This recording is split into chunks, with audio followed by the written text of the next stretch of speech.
As president of EAMPC, I would, of course, have liked to have been with you today. But sometimes, as you know, you just have to be where your client or customer wants you to be. So I am here in Pakistan working on a UNIDO project whilst you are over there. I do want to welcome you to the event on behalf of EAMPC, but I also want to introduce what we feel is a topic of growing importance, perhaps especially for Europe. This is the topic of workplace innovation. However, I am going to set workplace innovation in the wider context of more general social innovation. And I'm going to set that in the context of what is increasingly referred to as social productivity.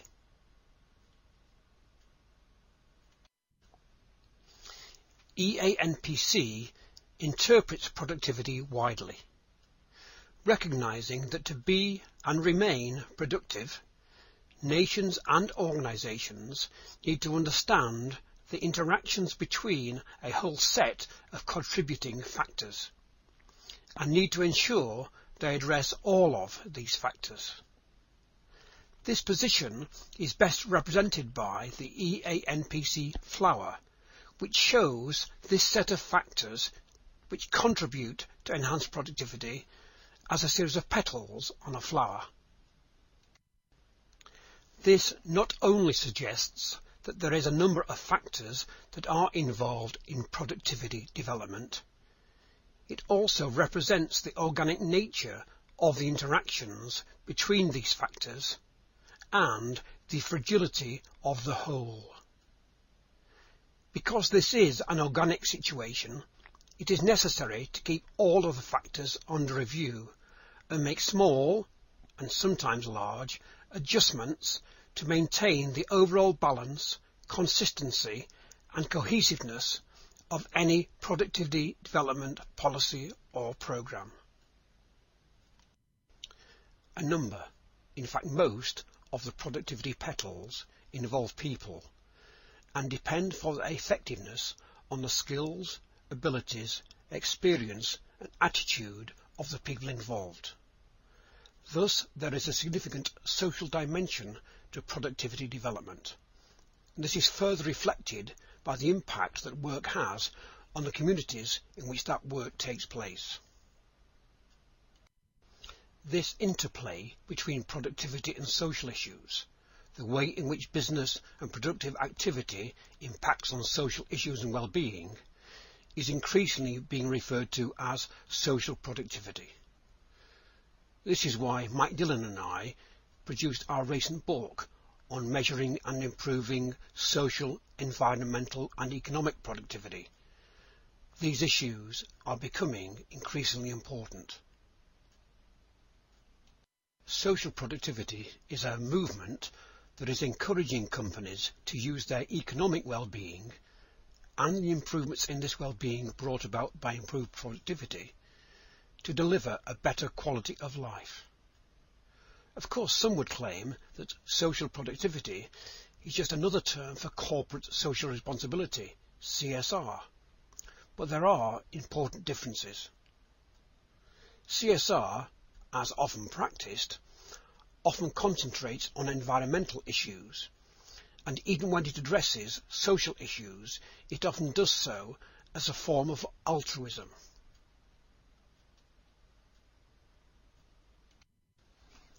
Social productivity is much more a mainstream business concept aimed at bottom line improvements, but aimed at making those bottom line improvements over the longer term, and in fact even using social improvements as part of the process of generating those longer term bottom line improvements themselves. The societies affected by business are twofold. Firstly, are the people employed, directly and indirectly, by the business and who rely on the business for their livelihood.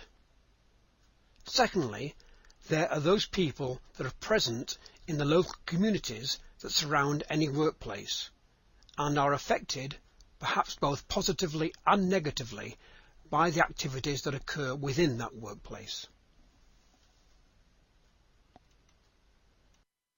This position paper concentrates on the relationship of the first community, the employees, to the business in which they work.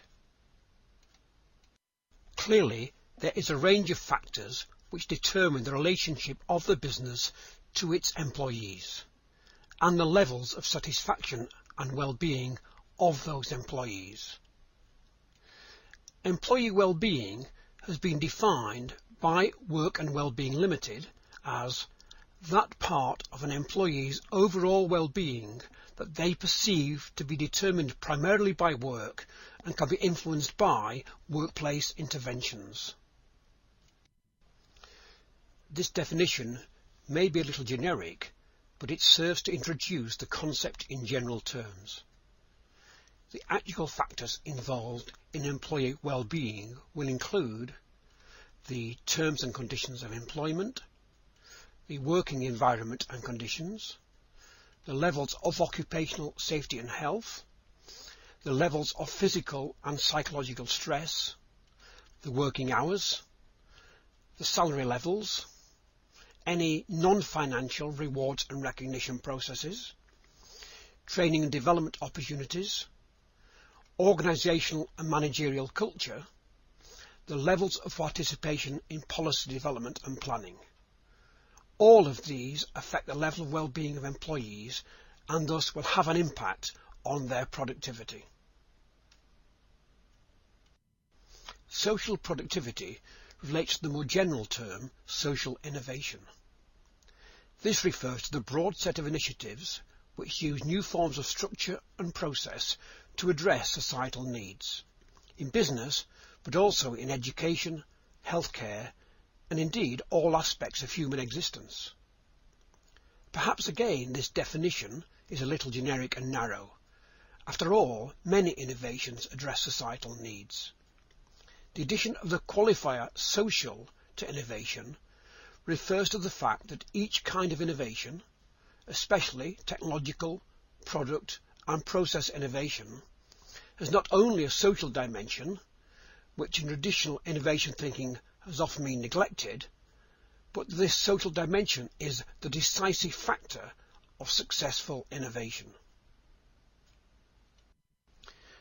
Narrowing down from social productivity, but still focusing on the social dimension of work activity, brings us to the topic of workplace innovation. Workplace innovation is defined as a social participatory process which shapes work organisation and working life, combining their human, organisational and technological dimensions. This participatory process simultaneously results in improved organisational performance and enhanced quality of working life. This definition is taken from the Dortmund and Brussels position paper produced earlier this year.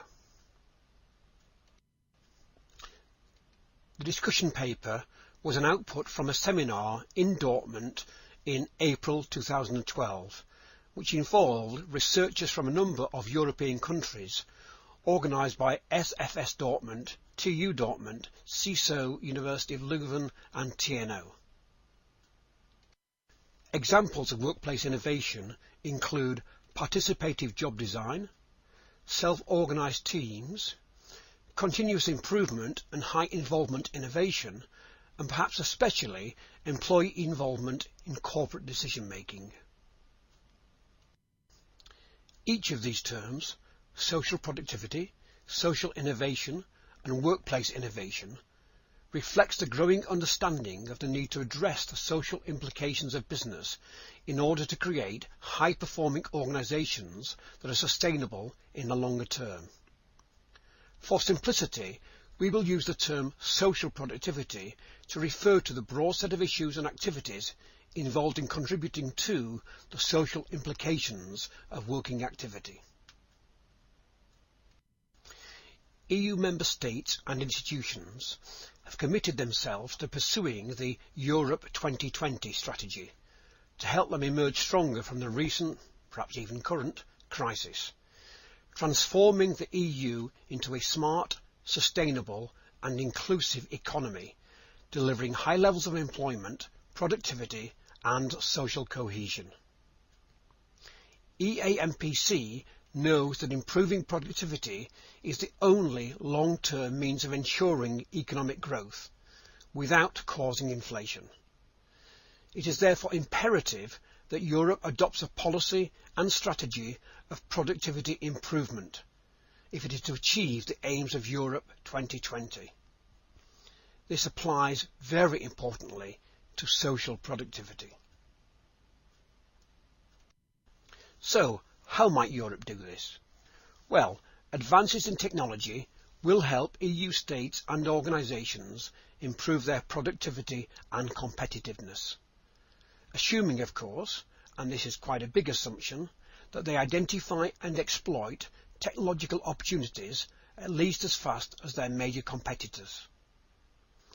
Now, in addition to adopting appropriate technology, there is a need for organisations to take a systematic view of productivity to address the various system factors that affect productivity and performance. And there are many techniques that allow organisations to do this effectively. However, technological and system approaches to productivity development are necessary but not sufficient. It is also always essential to pay attention to people factors. Now, at the infrastructure level, this means that we need to look at our education and our knowledge transfer systems and processes. We need to review once more our policy on occupational safety, health and well-being, and we need to relook at industrial structures and industrial relations. At the organisational level, we have to look at work organisation itself, at organisational culture, at the systems of motivations and rewards we use, and at our processes for training, development and talent management. The problem is that so far Europe has focused on certain aspects of the infrastructure, for example by increasing public subsidies for skills enhancement, reforming benefit systems and pensions to encourage greater labour market participation, and at tax subsidies for research and development. However, workplace innovation is invisible.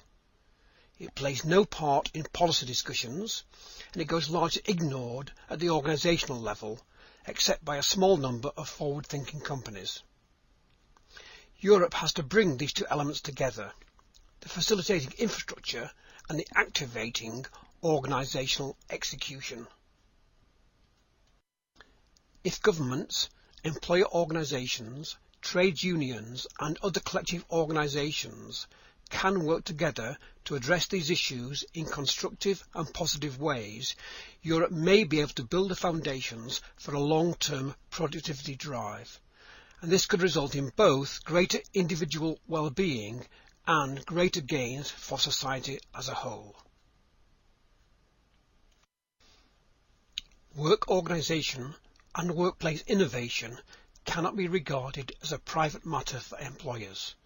They must be seen as items which need promoting and reinforcing through active policy making and perhaps even regulation. Only then will we start to see real social productivity. So that is my brief introduction to this important topic. I hope it resonates with you, and I hope you feel that it's something that EAMPC should take a keen interest in and should pursue at a policy level. Of course, if you have any comments or suggestions, I will be happy to hear from you, especially since we will be following up on this topic over the next year or so. In the meantime, let me apologise once more for not being with you, and let me thank you for your attention. And finally, let me wish you well for the rest of the event. Thank you.